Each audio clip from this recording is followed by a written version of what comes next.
Hello, everyone. I'm here today with Andrew Davis, who is a best-selling author and internationally acclaimed keynote speaker. Before co-founding, building, and selling a thriving digital marketing agency, Andrew created programming for local television, produced for NBC's Today Show, worked for the Muppets in New York, and wrote for Charles Kuralt. He has marketed for tiny startups and Fortune 500 brands. In 2016, Andrew founded Monumental Shift, the world's first talent agency for marketing thought leaders. And today, we are here to talk about how to answer questions in media sales, negotiations, and relationships. Andrew, how are you doing today? I'm good, Dave. That's great. I'm so excited to talk about relationship building. My wife would love to hear this episode. Are you sure? Is this one you're going to hide from her or show her? Yeah, exactly. We'll see how good my advice is. or what tactics you want to hide from her. That's right, exactly. Well, cool. Yeah, we'll dig right in here. I think a good place to start, when we're talking about, sales, negotiations is prepping.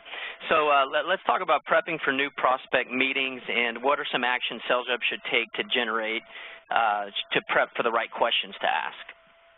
Yeah, sure. Well, I mean, number one, you really have to do your homework these days. I mean, in the old days, I think we thought of those prospect meetings as a real opportunity to get to know the people that we're sitting across from, and really dive into who they are and what they're trying to do. And that I think 15 years ago, when we didn't have LinkedIn and not everyone was blogging and no one had a YouTube channel and Twitter wasn't around, that was a really good start to a great relationship. But today, you have to do your homework. You have to spend some time to really understand what questions they've already answered publicly. And that's a really important piece of prepping for a new prospect meeting. I think you should spend a half an hour at a minimum before you go into a meeting really diving deep into answering the initial set of questions that you already have in your mind by doing some homework. You don't need to ask them where they live. You don't need to ask them how their kids are. All of that stuff is actually available. So doing your homework and really getting to that point is a really important piece. I think the other thing is, the shorter your meeting, the less homework you have to do, maybe.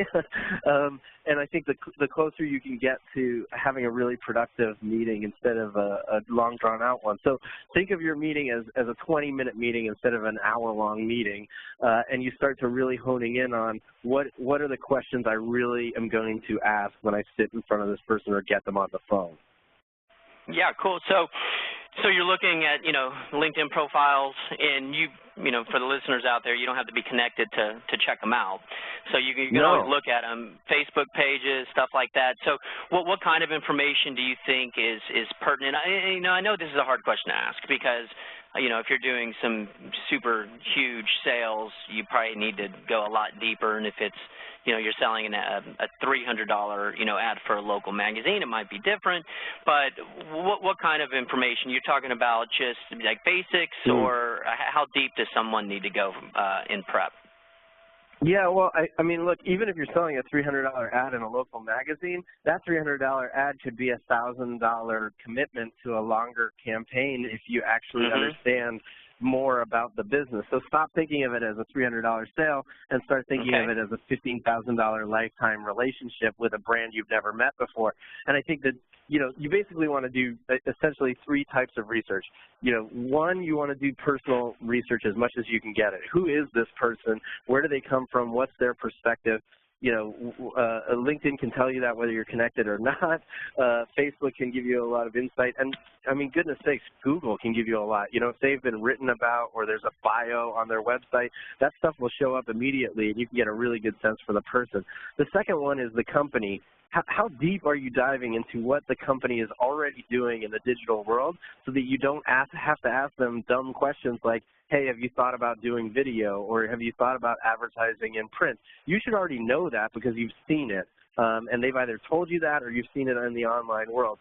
Asking those questions makes it look like you haven't done your homework about the company. And the third kind of question or research I think you want to do is what are the competitors doing? So very quickly, who are their top 3 competitors, and what kind of information can I gather about them that they're doing as well, that I can either use as leverage to say, hey, well, look, your biggest competitor is going to XYZ trade show. Have you considered going and being there? Because you not being there looks like you're not serious about this audience or this business. And those are really important leverage points as the relationship builds. So those are the 3 types of research I really want you to do. And there are lots of ways you can do those. We can talk about some of those, but. Yeah, I was actually going to follow up on that. Personal, Facebook, LinkedIn, Google, pretty obvious where to go find that info. Company, digital world. Are you talking about following their feeds, or where would you get that info? Yeah, for sure. I mean, the first thing you want to do is look, you should at least look at their homepage. If you want to know what they're trying to sell, what they're trying to promote today, it's on their homepage. If they sell a widget, and their widget is brand new, it will be the featured product on their homepage. If they sell a service, they're going to tell you on their homepage what service they're trying to get you to buy. So even that is unbelievable, valuable company insight. If it's a public company, you have to read their annual report. No one reads their annual report, and most of it is boring. You can skip a ton of it. But usually there's a letter from the CEO, and there's also marketing line items, and you can learn a ton about what kind of money they have to spend, as well as what does the CEO want the company to be known for, or what's their vision, or what are they pressing on this year. So annual report is like a hidden gem if it's public. Nice. You should also be, oh yeah, that's like an unknown secret. If you regurgitate the same language that's used in their annual report, the entire room that you're meeting with will start nodding their heads like, wow, this guy gets us. Like, where did he get that? Like, oh, he sounds like our Andrew, CEO. That's a phenomenal point, man. Phenomenal point. It's a really easy one. And, if they don't have an annual report, a lot of times you can find that stuff either in interviews with the CEO or CMO. You can find it in their blog posts. You can find it in letters, that they've published kind of publicly, or marketing material, or even YouTube videos of speeches or panels that the CEO has been on. That stuff is invaluable. So, you need to spend time on the social channels where they are. So read their last 10 or 20 or 30 Facebook posts. Check out what they're doing on Twitter. What are they tweeting? Who are they tweeting to? Who are the influencers that they seem to be involved in? There's some real hidden ones like SpyFu. If you're selling media, SpyFu is like another hidden gem. It's SPYFU. And it's a great tool to be able to search for any brand and then even see what that brand is spending on search, what search terms they're buying, and you can start making a bunch of assumptions about them given what you learn from these platforms. And the last one I'll give you is Google Insights. It's actually called Google Trends now, but it's a great way to see the movement and momentum for a brand or a category, even by region. And the more you use it, the better you're going to understand it. But it's looking at search share over time. And if it's a brand new company, you'll see that they're barely struggling to get awareness versus maybe somebody that's been around for 15 years and is #1 in the market. You can actually see, are they losing share? Are they gaining share? Who's their competitor they're worried about? And very quickly you can start to form some opinions and build some questions that are really intelligent. Cool. And what about competitors? How do you, is that from one of these other tools, are you going to be able to find like their top competitors that way? Yeah, funnily enough, SpyFu will tell you what competitors are trying to buy or use the same keywords that they're searching for or that they're using. So if you want to know who their competitors are, look for the keywords that they're buying, and it'll actually show you a little report of, Company A, Company B, Company C are also buying similar or the same keywords, and immediately you have a list of competitors that you can look at. Nice. Now, it could, you said a mouthful, but at the same time, some of these things don't take, gargantuan amounts of time. And, when you're prospecting, from a salesperson's perspective, it might feel like, man, I'm going to be doing all my time doing research, and I only might make 6 or 7 calls. What's your advice to somebody who might be kind of, saying, all that sounds great, but, how much, can you help give me some advice? I mean, Andrew, you grew an advertising agency and sold it, so you're a wonderful person to talk to about this. How where should one allocate their time, I guess, in the sense of before they call somebody and, you kind of see what I'm getting at as far as the Yeah, dilemma for sure. a salesperson might have? Yeah, look, I mean, my perspective has always been quality over quantity from a lead perspective. So I'd rather make half the calls, but close all of them than the guy sitting next to me who makes 100 calls. I only make 50. He'll still only close 50 of those people, but he's spending a lot more time, just on the phone making the calls. So I think, it depends on where you are in the cycle. Look, if you're selling that $300, ad for your local newspaper, you want to do a proportionate amount of research to the size of the product you're selling. So you don't want to spend half an hour doing deep research into a company where the call is going to end in 2.5 minutes with a no thanks, I don't want to buy your $300 thing. But you want to do enough that when you call, you don't sound like an idiot, you didn't know who they were, and when they do want to talk, you're like, oh crap, I didn't do any research, what do these people sell, So you always have to be one step ahead of the prospect that you're talking to. Assume a lot of what we're trained on when we're in sales training is focusing on the no's. How do we overcome objections, right? And you're constantly focused on the objections that might be in front of you, the obstacles that are in front of you. And as a salesperson, amazing things happen when you focus on the yeses. Let's make assumptions that every one of the calls I'm going to make is going to move forward to the next step or maybe even the next step after that in one call. And when you prepare for that, you actually lead towards it, and you'll have a much higher success rate. I call this preparing for the yeses. Get to the yes. What yes do you need to move this call forward? What yes do you need to take these people to the next step? Stop worrying about the objections and start focusing on the yeses. So again, you have to be proportional about it. Don't spend, an hour working on a $300 sale that only takes 5 minutes to close. But I do think if you're going to go into a 20 or 30 minute or an hour long meeting, for every minute you're in that meeting, you should spend half of the minute working on the research before it. Yeah, that's a good benchmark. And that clears it up for me as well. I appreciate that.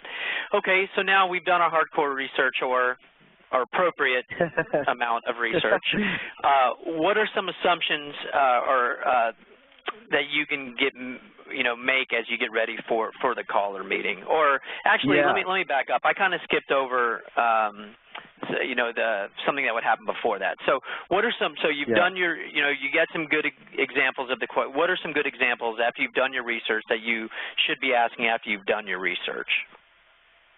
Yeah, so, when it comes to, you mean when you're on the phone or in front of when you're actually on the phone, you've done your research, you got them on the phone. Just what are some good examples? I guess the most helpful thing, because once you get in the flow of a conversation, there's zero scripts, right? You're just talking.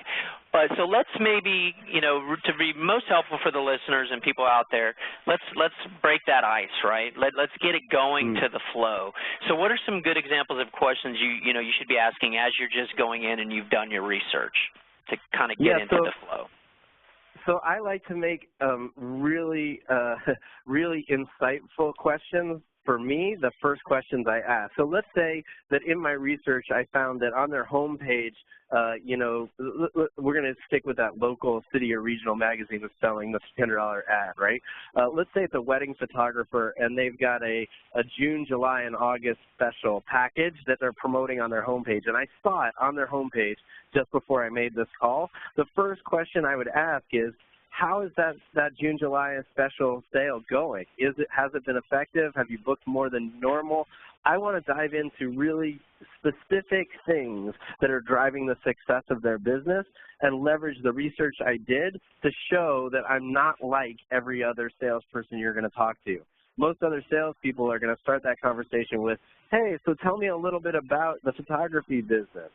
You already know their business because you just spent time on their website. You're now asking very specifics that are going to arm you with answers that are going to make you successful on that call. So that photographer might say, oh, the June, July, August special, I threw that up there hoping that people would book, because I'm not booked this summer, and it just hasn't worked.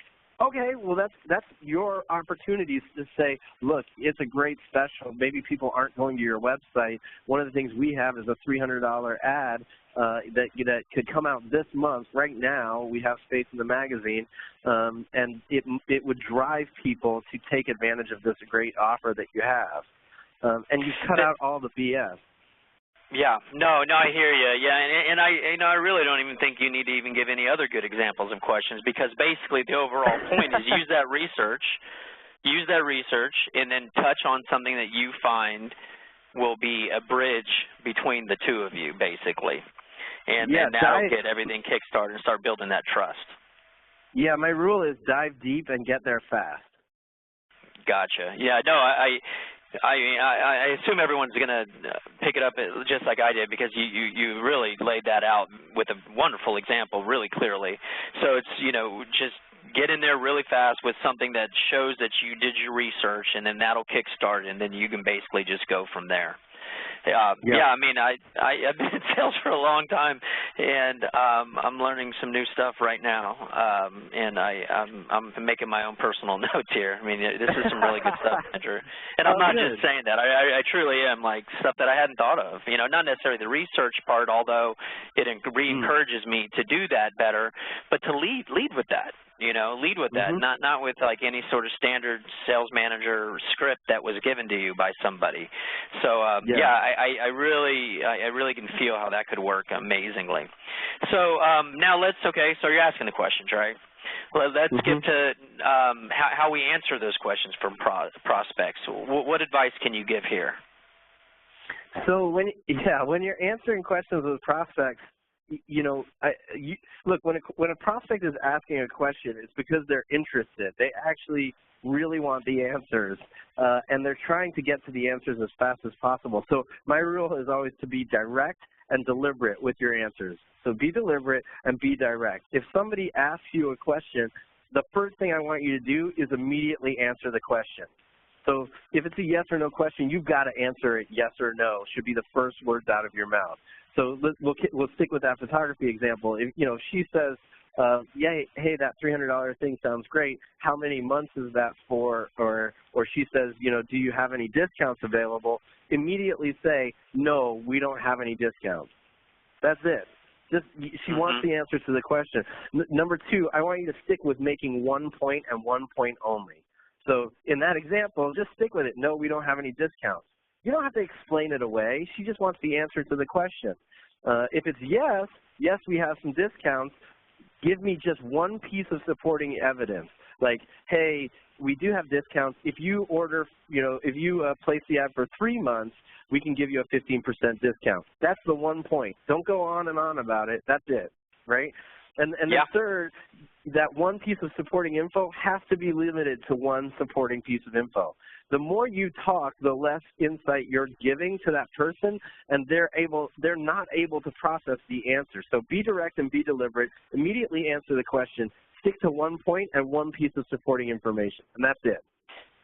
Yeah, I mean, I hear you. I think from the salesperson side of the phone, they're really thinking they're getting heard, right? But after the first thing, this is just diminishing returns like a brick in water, and you just don't realize that because you truly don't get the insight from both sides. But again, we're talking to an expert here who's done this for 20, 30 years, and we need to understand that that's literally what happened. So be direct, and I'll tell you, you're probably going to be making a lot of buyers happy too, because it gets really annoying. You are.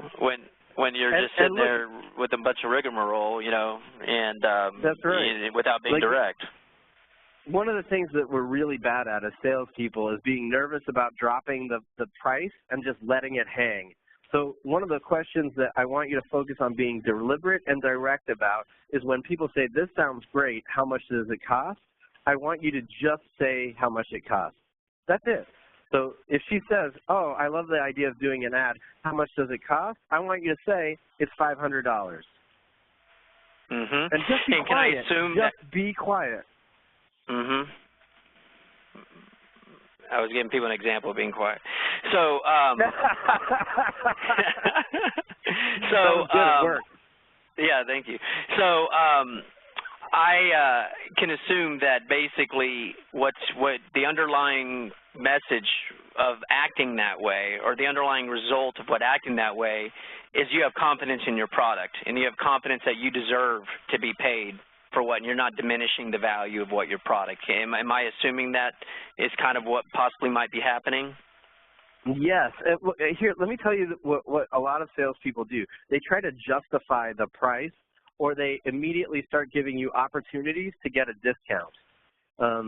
So you'll do one of two things. You'll say, it's $500, and that includes, X, Y, and Z, and, don't forget it also includes a free banner ad for a week, and don't forget, you'll also be profiled in the email. All of that stuff in their mind clouds the value that you've already explained on the call, and lets them sit and try to analyze for themselves where the value is. You're telling them where they see the value instead of letting them decide where they see the value.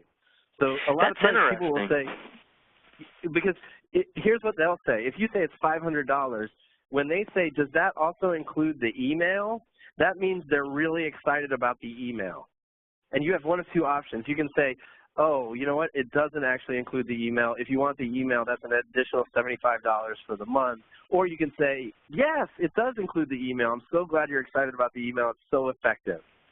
That's it. Gotcha. The other thing we do, oh, sorry, do you want to move on? Yeah, I was just going to touch on a point there. So this is assuming that you have presented what the full package is to begin with. If the print, the print ad, you're leading with, hey, we have this package for print, email, and web for $500, right? Exactly. That's right. That's right. Yeah, okay. I'm making the assumption that we already kind of pitched the idea. Gotcha. Okay. Okay, go ahead.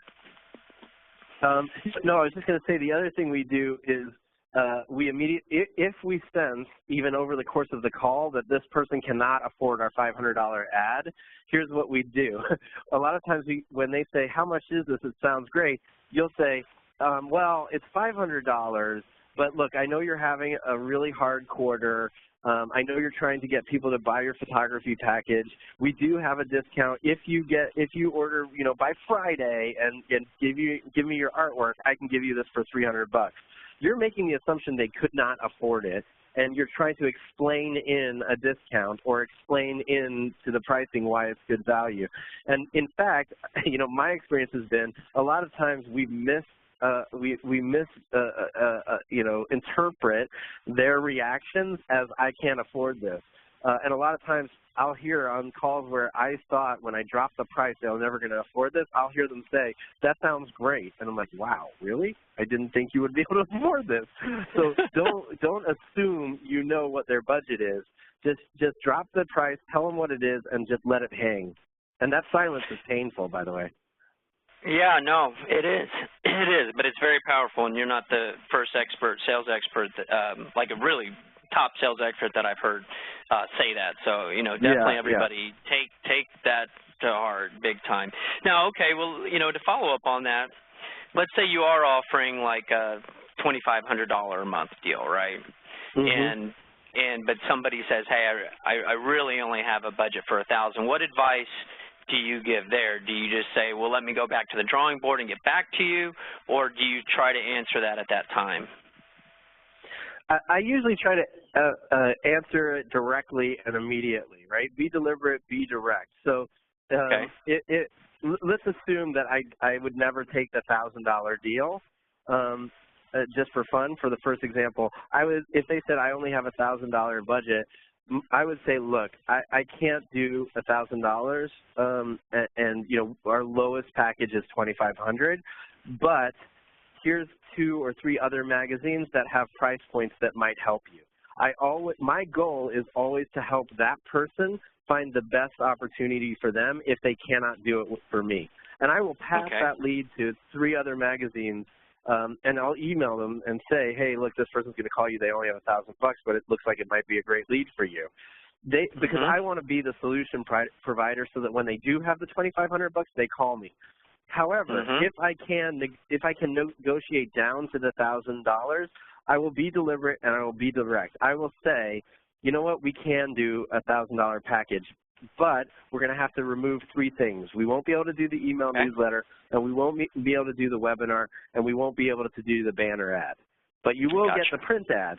So I want to make sure that they understand there's value, very specific value provided for the things that I'm cutting. Understood. So Understood. I think you answered that very clearly. Okay, good. Yeah, no, I hear exactly what you're saying. And again, that's a question I had personally. Like, should we go back? But you should just take your advice. What we talked about a few minutes ago is just be deliberate, and be direct, and you'll get the best results. And really, you'll make your life easier without a whole bunch of back and forth. You'll get to the point, and you'll get to the next person, right? Yeah, I learned a lot from a sales friend of mine, Rebecca Garnick-Ass. She's really smart. She always told me that you're actually trying to get faster to know sometimes. So when somebody has a big price concern, one of the things you want to do is really get faster to a no. Like the no you just got was I can't afford it.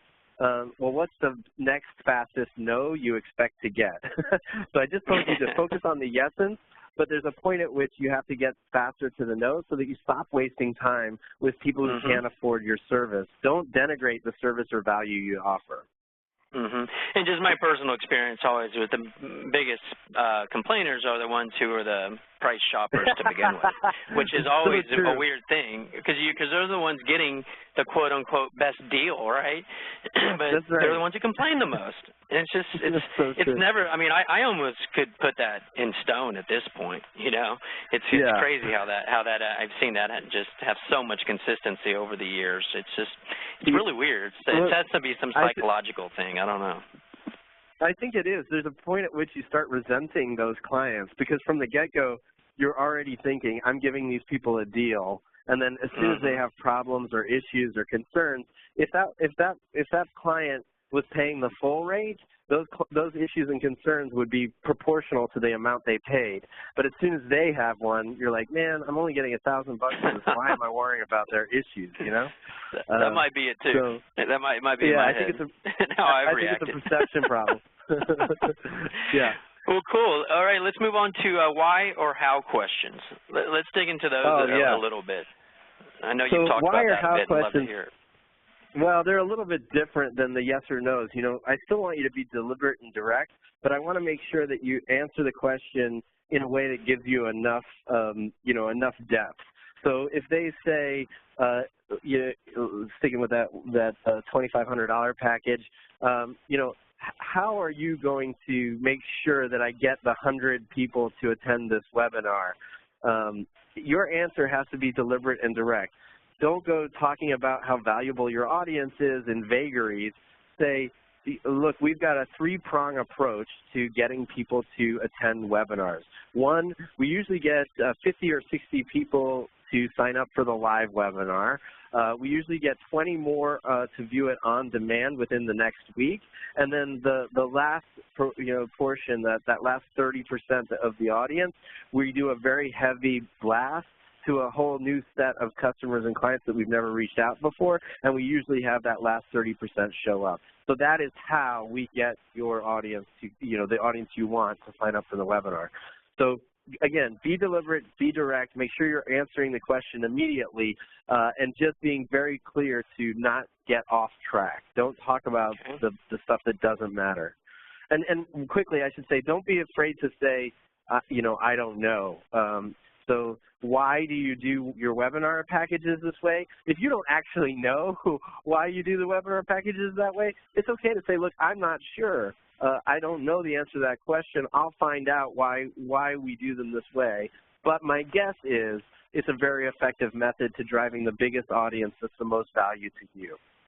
Gotcha. And how have you, this is kind of a side question. I was actually talking, I know you know him very well, Michael Brenner, the other day about like setting goals and stuff because they keep talking about that. And I was, being in marketing, I'm just like, it's really hard to know exactly for that business what you really can achieve. I was like, how do you do that? How do you really, because, it's fun to say do that, when you're just reading something. But I was like, he's like, Dave, you really don't know until you get going, right? You just don't. If not, you're really just kind of guessing.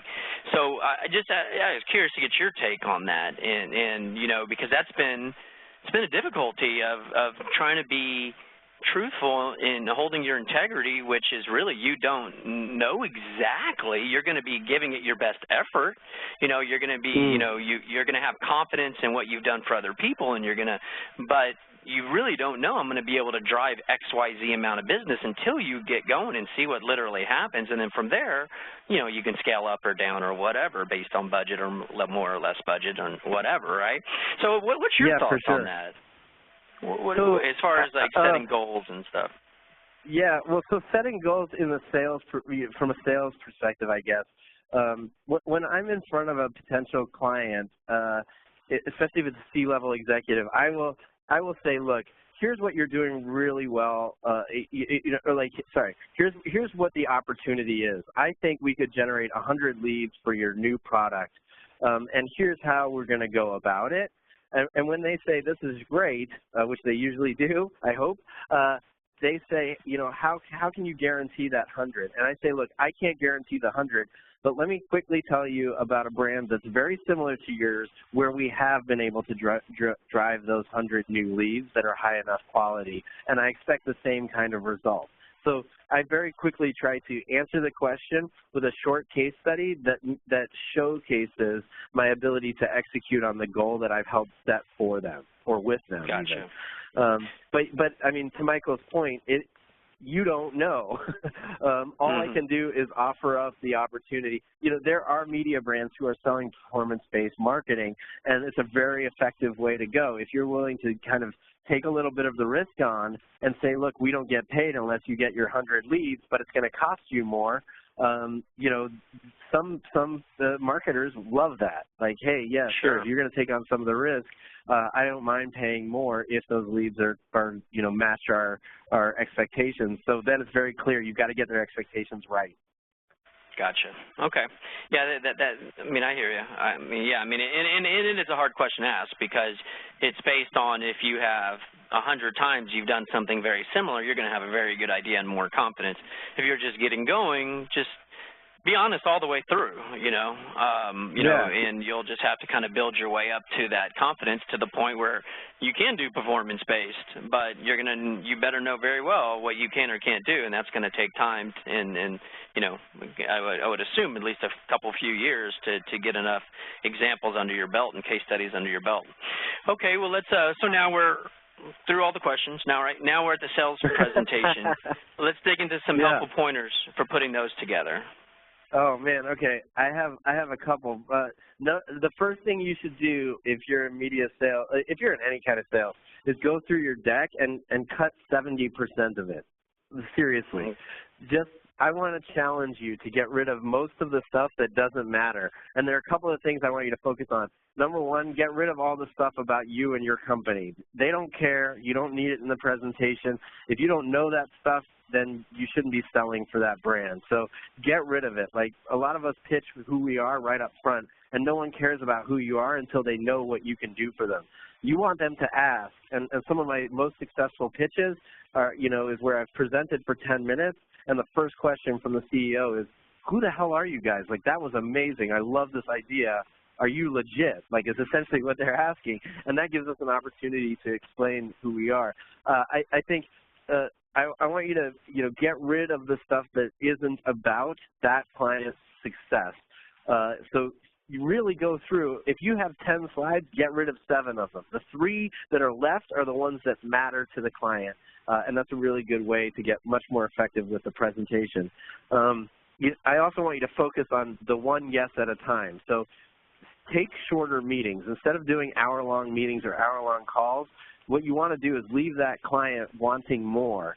And when you book a 30-minute meeting and expect only to use 20 of it, they're very grateful, but you also get them to this height of enthusiasm, and you also are at the point at which you can get one yes. So even if that yes is, I want to learn more about this, or I want to bring in my marketing executive to hear the rest of this, that's a yes. So be very clear on the goal you want, the yes that you want out of this meeting, and then let the meeting just fill up that time. And if you use less than 20 minutes, that you've hit it out of the park. People love to get time back in their calendar, but feel like they're moving forward aggressively on whatever it is you're selling. Okay. And I don't know how much time we have left, but there's a good thing. There's a good lesson about pitching up and versus pitching down. If you want to talk about that, we can. Sure.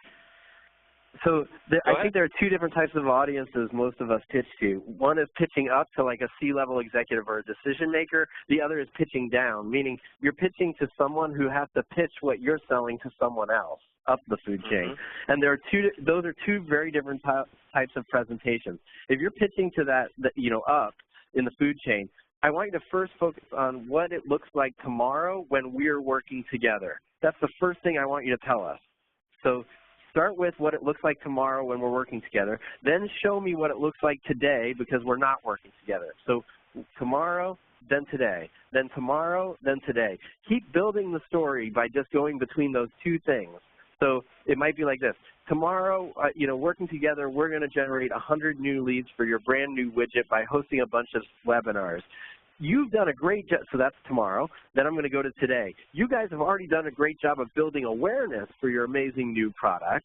But tomorrow, do you see what I'm saying? You don't have to say tomorrow, but you're going to go between them. And if you're pitching down, you want to do the opposite. You want to make sure they don't think the work that they've been doing hasn't been effective. So you want to start with today. So you want to say, look, you guys have done an amazing job driving awareness for this new product, unbelievable awareness. Everywhere I go, everybody talks about it. Here's what I'm thinking. Tomorrow, we should start generating leads based on all of that awareness that you've created in the marketplace. You see what I'm saying? Gotcha. So yeah, I do. Today, tomorrow, today, tomorrow. So those are two things that will change the way you do your presentation, and they can be very, very effective. And I think the underlying point of that, or the psychology behind it, I guess, would be for, if you're pitching down, they're the ones doing the work, and you don't want to insult them. Yeah, exactly. And then the ones above, they don't care what the people below, their employees they've been doing. They don't give a rat's ass. They just want results, right? So I'm assuming that's kind of where that comes from, if I'm not mistaken. Yeah, no, you're absolutely right. I think there's a little bit more to it, but those are the underlying pieces. I mean, when you're talking to the people who are doing the work, they want to build on what they've already created, and you're showing them a path that can make them look more successful, right? You're already successful, let's make you more successful. When you're talking to the C-level executive, they want the big ideas fast, and you should assume that they already know the work that's being done, but you're going to help that CEO build on the overall success of the company by doing this. The other thing is CEOs, C-level executives are very fast to jump to, they want the answer, right? So when you start with what it looks like tomorrow, sometimes I've even done presentations where I've just told them what I'm going to look like tomorrow, and they stop me immediately, and they say, this sounds great, how much does it cost? That's the best kind of presentation you could ever ask for. So, with the C-level executives, you want them to actually stop you because it means they've got it. And you've got to get to that fast. On the other side, they want to make sure that they're included in the success of whatever you're pitching. Gotcha. Yeah, thanks for digressing there. That's awesome pointer. Yeah, sure. Now, to kind of just finish things up here, we've gone through it all, done the presentation. Do you have any helpful pointers on follow-up? How often, when should you call next? If the client's not getting back to you, or good text to avoid the brush off, anything, thank you items, fun promo items, just all of that kind of mixed into one. What advice can you give? Sure. So let me just, instead of giving you some very specifics, I want you to think about this. When you leave that office or you finish that phone call, your goal is that that person has never been more excited about working with you than they are right now, right? So their enthusiasm is at 100. They're walking out of that meeting going, wow, meeting with Dave was awesome. I'm so excited about working together. But what happens is they go back to their office and, they've got 400 emails and, something just broke in the warehouse, they've got a lot of other stuff to deal with, and their enthusiasm immediately starts to wane. So you've got to keep them re-inspired and help to remind them of how excited they were the minute you finished that call or you left that meeting. And I want you to think of, make a list right now of all the things that other people do to follow up. So let's say, or maybe even you, think about what you do when you finish a call. What do you follow up with? Most people follow up with an email, so write that down. Maybe 2 days later, they'll follow up with a follow-up phone call. Write that down. 2 days later, follow-up phone call. Now, what I want you to challenge you to do over the next week is not do those things. Get creative with what you do. So instead of doing the email, can you overnight them a FedEx package with your presentation deck in it? Maybe if you're pitching up, that's a great way. Do something that no one else is doing, and those things all of a sudden really stand out. So instead of making that follow-up phone call, maybe you want to actually write them a handwritten thank you note. Or maybe you want to shoot a little video on your iPhone with a competitor's product that you saw at the mall or whatever, right? And say, hey, I was thinking of you when I saw this. All of a sudden, those things re-inspire them to think about what you talked about when you were in the office. But you have to show me you're different instead of tell me you're different. And when you do what every other salesperson does, you are not following up in a way that makes me really get re-inspired. So I want you to think of those things and really challenge yourself. It's not that easy. When you get to the third or fourth thing on those lists, you're like, man, I don't know what I'd do. But I want you to really challenge yourself. What are you going to do? Are you going to find an article that is relevant to their business and send them the article? It has nothing to do with what you pitched, but you were just thinking of them. Those kinds of things can be really valuable. But you've got to challenge yourself to have a different kind of follow-up practice than everybody else in the marketplace. No, good pointers, and I'll just throw in that I truly think that promotional mail, handwritten letters, that's been a forgotten art, and Totally. people forget about it. And for our age, I'm 41. What are you? 41? Yeah. 43. Yeah. 43. So our age group, I feel like we have a slight advantage over, like people who are like 35 to like 50, because we've lived both worlds. We've lived old school and we've gone through and living new school, so we kind of remember both. And I'm big on that. Thank you letters, little promo gifts, all of that stuff. And now more than ever, it works because what? Nobody's doing it anymore, right? Now, it's going to come back, but even if it does come back, it's so much harder than sending an email, right? I mean, it's not hard to do, but it's 100 times harder than just typing a quick email. So that just means that you're going to just work a little harder than the next person. So yeah. Thanks for kind of bringing light to that. Well, awesome, Andrew. Just to kind of, I'm sorry. Oh yeah, sorry. No, I was just gonna say I've even sent voice memos. Like on my phone, I can record a little voice message. I've sent those to people and have these amazing responses. Oh, nice. I've never thought of it. I do with my friends, but why not, right? Yeah, why exactly. Not? Give it a shot. Yeah, nice job. That's a point I've never heard anywhere ever. Okay, just to kind of close with some fun stuff. Hopefully fun. How has this helped you with your personal relationships?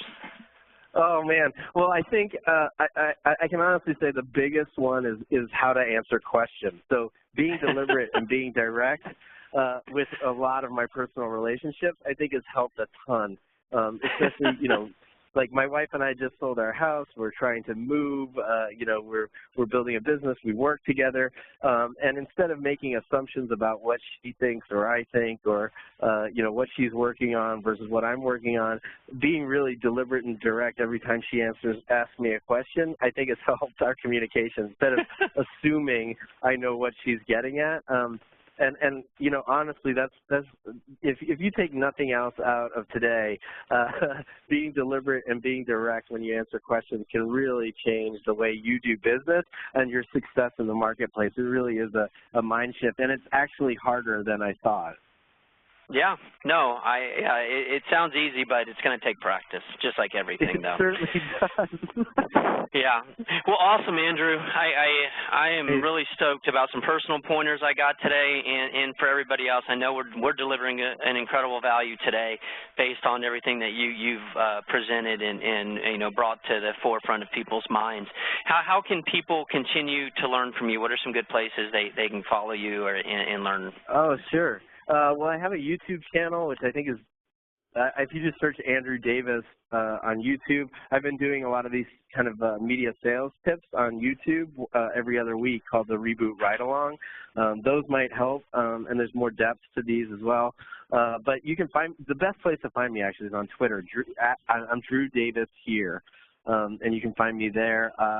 And that's, those are the easiest places to communicate with me. But if you have any questions or, any ideas, or you have trouble with something specific in sales, I would love to hear from you. And I'd love to kind of be challenged with how do I fix that problem or what have other people done. So let me know. Awesome. Thanks, Andrew. Looking forward to the next one. Yay. All right, have a good one. See you soon. All right, bye-bye.